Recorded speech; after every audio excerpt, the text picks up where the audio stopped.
अस्सलाम वालेकुम। मैं हूं Mohammad Umar, pre medical student. तो आज हम टॉपिक शुरू करते हैं पॉजिटिव फीडबैक और नेगेटिव फीडबैक मैकेनिज़्म। ये पीएमसी सिलेबस में भी है। पॉजिटिव फीडबैक मैकेनिज़्म एक ऐसे किस्म का मैकेनिज़्म होता है जो सिर्फ किन्हीं सिस्टम्स में हमारे जिस्म में इन्वॉल्व होता है। नेगेटिव की बहुत सी मिसाल होती है, ठीक है। So positive feedback mechanism is rare in endocrine system. Only few hormones are regulated by positive feedback. जैसे कि मैंने आपको बताया, कुछ ही हार्मोन्स रेगुलेट होते हैं पॉजिटिव फीडबैक मैकेनिज्म की वजह से। A positive feedback mechanism in endocrine system is which when release of a hormone initiates action that helps to an additional release of that hormone. So endocrine system एक ऐसा system होता है जिसमें हम endocrine glands की बात करते हैं। और glands क्या होते हैं? एक स्पेशलाइज्ड टिश्यूज़ होते हैं जो सिक्रेट करते हैं हार्मोन। और हार्मोन्स क्या होते हैं? वो एक ख़ास किस्म के केमिकल मैसेंजर होते हैं। When release of a hormone जो इनिशिएट करता है एक ऐसा एक्शन जो उसी हार्मोन की एडिशनल रिलीज को बढ़ावा देता है। तो हम यहाँ पे फिगर में इसको समझेंगे। उन्हीं हार्मोन में आ जाने वाला एक हार्मोन होता है oxytocin. So oxytocin is one of the few hormones regulated by positive feedback mechanism in both. और ये चाइल्ड बर्थ और ब्रेस्ट फीडिंग दोनों में आता है, ठीक है। और वो कैसे इन्वॉल्व होता है वो हम अभी देख लेते हैं। ऑक्सीटोसिन तब रिलीज़ होता है जब उसकी is released and cause additional release of oxytocin. वो रिलीज़ होता है और उसकी एडिशनल रिलीज़ होने से मतलब कि जब वो रिलीज़ होता है बाद में ज़रूरत पड़ती है कि वो ज़्यादा रिलीज़ हो। वो कैसे वो हम पढ़ते हैं। During child birth release of oxytocin results in uterine contractions and uterine contractions cause additional oxytocin to be released. अच्छा, ये यूटेराइन क्या होती है? सो मैं आपको बताता चलूँ।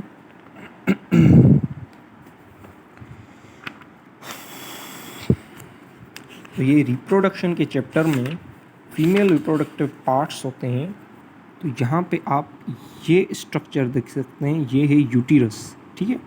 ये फीमेल रिप्रोडक्टिव एक ऐसा पार्ट है जहाँ पे बेबी इम्प्लांट होता है।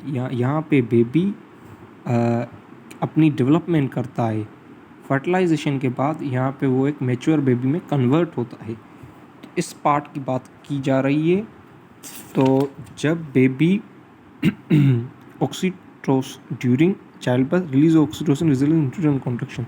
जब बच्चा पैदा होता है या माँ से जब उसकी प्रेगनेंसी हो रही होती है तो यूटेराइन कॉन्ट्रैक्शंस होती हैं ताकि बच्चा बाहर निकल सके।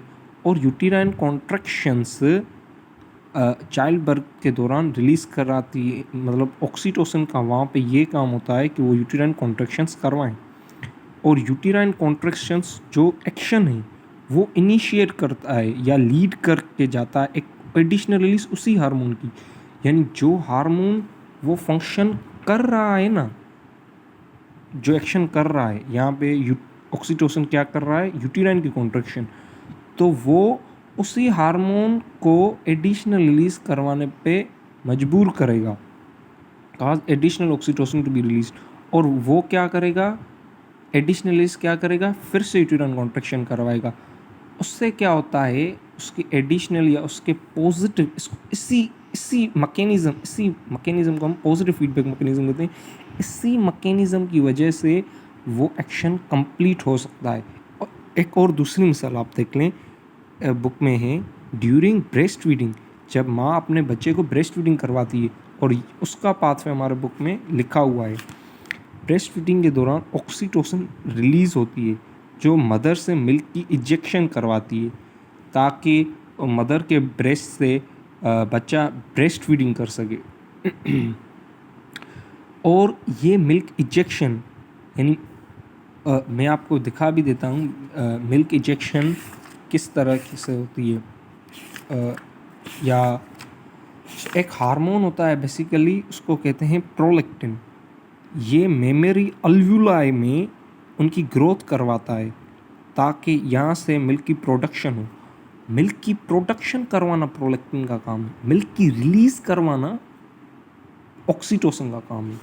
और ऑक्सीटोसिन जब चाइल्ड बर्थ, ये in both child birth and breast feeding, तो मिल्क इंजेक्शन ज़्यादा से ज़्यादा रिलीज़ होगी। किससे ज़्यादा से ज़्यादा रिलीज़ होगी?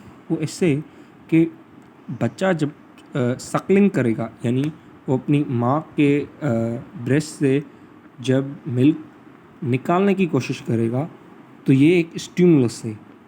तो ये सेंसरी न्यूरॉन, अब आपको ये बात याद रखनी है कि हाइपोथैलेमस का कौन सा पार्ट होता है जो ये हार्मोन रिलीज़ करता है, ठीक है। तो हाइपोथैलेमस का मैं आपको दिखाता चलूँ, ये है हाइपोथैलेमस, ठीक है। हाइपोथैलेमस का पोस्टीरियर पार्ट होता है जो आप यहाँ पे भी देख सकते हैं कि वो 2 हार्मोन रिलीज़ करता है, ADH एंटी डायूरेटिक हार्मोन और ऑक्सीटोसिन। अब यहाँ पे हम ऑक्सीटोसिन पढ़ रहे हैं, यहाँ पे भी आप देख सकते हैं इसका फंक्शन लिखा हुआ, यूटेराइन कॉन्ट्रैक्शन, और स्टिमुलेट करता है breast contraction to promote lactation after child birth. तो लैक्टेशन उस प्रोसेस को कहते हैं जहाँ पे मदर के ब्रेस्ट से मिल्क निकलता है, ठीक है। तो ये बात आपको याद करनी है कि प्रोलैक्टिन रिलीज़ करवाने में, प्रोडक्शन की करवाने में काम आता है, प्रोडक्शन में, और वो ऑक्सीटोसिन रिलीज़ करवाने में, ठीक है। तो हाइपोथैलेमस में पोस्टीरियर पिट्यूटरी को न्यूरो हाइपोफाइसिस भी कहा जाता है। ये यहाँ पे भी आप देख सकते हैं कि इसको न्यूरो हाइपोफाइसिस कहा जा सकता है, ठीक है। अगर आपको कोई बात समझ में ना आ रही हो तो आप कमेंट में भी मुझसे पूछ सकते हैं। तो हाइपोथैलेमस न्यूरो हाइपोफाइसिस, तो वो सीक्रेट करते हैं न्यूरो सिक्रेटरी सेल्स, ठीक है। सॉरी, हाइपोथैलेमस के जो न्यूरो सिक्रेटरी सेल्स होते हैं, जो उसका मीनिंग ये होती है, एक बेसिक कॉन्सेप्ट मैं आपको बताता चलूँ कि हाइपोथैलेमस अपने हार्मोन्स रिलीज़ करवाता है पोस्टीरियर पिट्यूटरी और एंटीरियर पिट्यूटरी से। तो यहाँ पे वे न्यूरो हाइपोफाइसिस या पोस्टीरियर पिट्यूटरी से रिलीज़ करवा रहा है एक स्पेशलाइज सेल्स से, जिनको न्यूरो सिक्रेटरी सेल्स कहते हैं। न्यूरो सिक्रेटरी सेल्स ऐसे सेल्स होते हैं जो हार्मोन प्रोड्यूस करते हैं। ये हार्मोन की एक सिंबल है, ठीक है। मेरे बुक में मैंने निशान कर दिया है समझने में मुझे जिससे आसानी हो।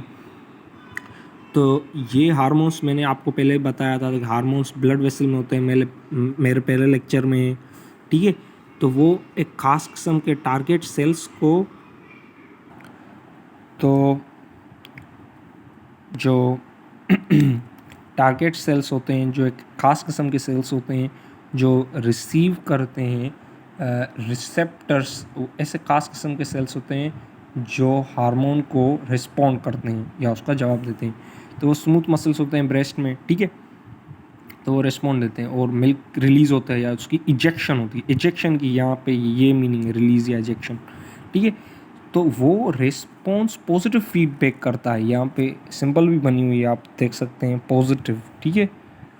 तो ये पॉजिटिव फीडबैक मैकेनिज्म जाता है स्टिमुलस, और फिर से ये मैकेनिज्म होता है ताकि बच्चा फिर बच्चे की सकलिंग यानी उसका एक्शन ही उसको एडिशनल रिलीज, या लाइन फील कीजिए, when release of a hormone initiates action that leads to an additional release of that hormone, ठीक है। तो ये पॉजिटिव फीडबैक की एक डेफिनेशन होती है कि ऐसा मैकेनिज्म जो एक ऐसे हार्मोन को रिलीज़ करवाने में काम आए जिसका एक्शन उसकी एडिशनल रिलीज़ में उस हार्मोन में काम आ सकता है। मुझे ये वाला यूटेराइन कॉन्ट्रैक्शन बहुत समझ में आता है, मगर एक जेन्युइन एग्जांपल जो सभी बच्चों को समझ में आ सकता है, बुक का पॉइंट ऑफ व्यू अच्छा है, तो वो यही हो सकता है, ठीक है। और नेगेटिव फीडबैक हम अपनी किसी दूसरी वीडियो में डिस्कस करेंगे, ठीक है। अल्लाह हाफ़िज़।